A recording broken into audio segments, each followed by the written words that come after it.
అయ్యా చంద్రబాబు గారు 1,00,000 ఎకరాల అమరావతి అని చెప్తూ ఆ 1,00,000 ఎకరాలకు 2,00,000 కోట్లు తేవాలి అని అంటే ఆ 2,00,000 కోట్లతో నువ్వు నిరంతరం రోడ్లు వేస్తానే ఉంటావు, నువ్వు నిరంతరం కరెంట్ ఇచ్చే కార్యక్రమమే జరుగుతూ ఉంటది, నువ్వు నిరంతరం డ్రైనేజ్ పనులే చేస్తూ ఉంటావు, నువ్వు నిరంతరం నీళ్ళు ఇచ్చేదాని కోసమే నువ్వు అవస్థ పడతా ఉంటే ఇక రాజధాని ఎప్పుడు వస్తుంది?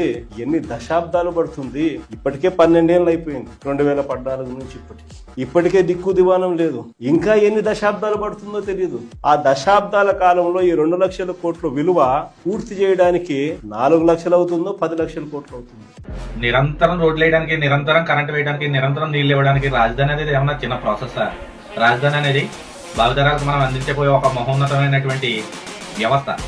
దానికి సంబంధించి ఆంధ్రప్రదేశ్ రాష్ట్రానికి దశ దిశాన్ని మార్చే ఒక క్యాపిటల్. అటువంటి రాజధాని గురించి దశాబ్ద కాలం పాటు మనం వెయిట్ చేయడం తప్పలేదు. అయినా రాజధాని అనేది ఎక్కడ మీరు ముందుకు వెళ్ళనే వస్తున్నారు, ముందుకు కదలిస్తున్నారు. అసలు ఏదో విధంగా ఏదో ఒక ఇబ్బంది పెట్టి వెనక్కి లాగుతూనే ఉన్నారు కదా. మీరు మీ గవర్నమెంట్లో 5 సంవత్సరాలు పడుకోబెట్టారు రాజధానిని. అంతకుముందేమో 3 రాజధానులు అన్నారు, 3 ముక్కలాట ఆడారు. ఆ తర్వాత మళ్ళీ రాజధాని పనులన్నీ అయిపోయినాయి, ఎక్కడికెక్కడ సర్వనాశనం చేసేసారు. అమరావతి మీకు నచ్చదు, చంద్రబాబు నాయుడు ఈ కూటమి ప్రభుత్వం చేసేది ఏది మీకు నచ్చదు, దానికి అడుగుడుగునా అడ్డంకులు వేస్తారు.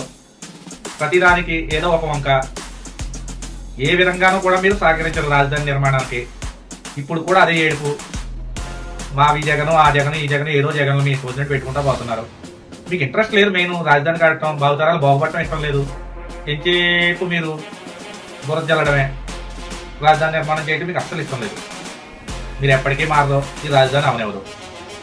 మీరు చేసేది అనేక రకాలైనటువంటి ఎత్తులు, ఆ పై ఎత్తులు వేసుకుంటూ రాజధానిని, అమరావతిని సర్వనాశనం చేయడానికి కంకణం కట్టుకుంటుంది.